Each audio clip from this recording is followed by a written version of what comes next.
আজকে আমি চলে গিয়েছিলাম চাতরা শীতলাতলায় শীতলা মায়ের দর্শন করতে। আর এই শীতলা পুজো উপলক্ষে অনেক মেলাও কিন্তু ওখানে বসে।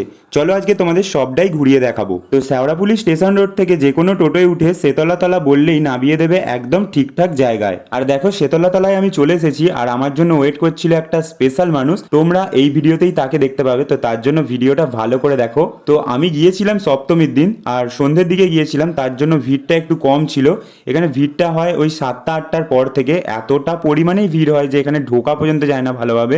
আর এই রাস্তার দুপাশে অনেক রকমের দোকান বসে। আর দেখো এই সাইডে একটা টেডি বিয়ারের দোকান বসেছে, কত সুন্দর সুন্দর টেডি ঝুলছিল।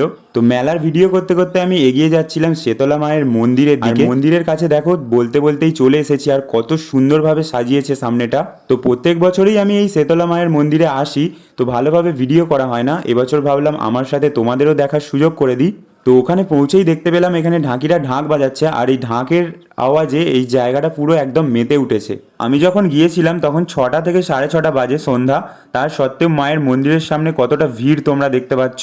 ওখান থেকে মায়ের প্রতিমা দর্শন করে ঘন্টা বাজিয়ে প্রণাম জানিয়ে এগিয়ে গেলাম আমি সামনের দিকে।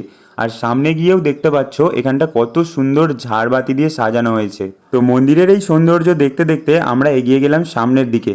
আর আমার পিছনে যে দেখো একজন ছিটকে চলে গেল, সেই হচ্ছে আমার স্পেশাল মানুষ। হ্যাঁ আমি জানি অনেকেই আছো ওখানটা পজ করে ভালো করে দেখবে। তো যাই হোক, ওখান থেকে আমি বেরিয়ে তারপরে একটু গিয়েছিলাম খাবার দাবারের দোকানের দিকে। তো খিদেও পেয়েছিল অনেকটা, অনেকক্ষণ আগেই খাওয়া দাওয়া করেছিলাম তার জন্য। তার আগে আমি একটু এই লটারি মকটেলের দোকানের কাজগুলো ঘুরে নিচ্ছিলাম।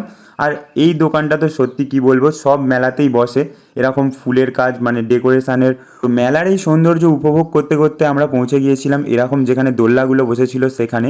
ভাবছিলাম এই নাগরদোলাটায় চাপবো, কিন্তু ভাবতেই থেকে গেলাম, চাপা আর হলো না। চলে গেলাম খেতে। আর এখানে দেখো আমি ফুল প্লেট চাউমিন নিয়েছি, আর সে নিয়েছে হাফ প্লেট। যাই হোক, এরকম একটা দোকানে বসেছিলাম। তারপরে চাউমিন খাওয়ার পরে আমি সোজা চলে এসেছিলাম বাড়ি। তোমরা ভিডিওটা দেখে কেমন লাগলো অবশ্যই কমেন্ট করে জানিও, আর ভালো লাগলে লাইক কমেন্ট করে দিও। তো দেখা হচ্ছে আরও একটা নতুন মিনি ভ্লগে। টাটা।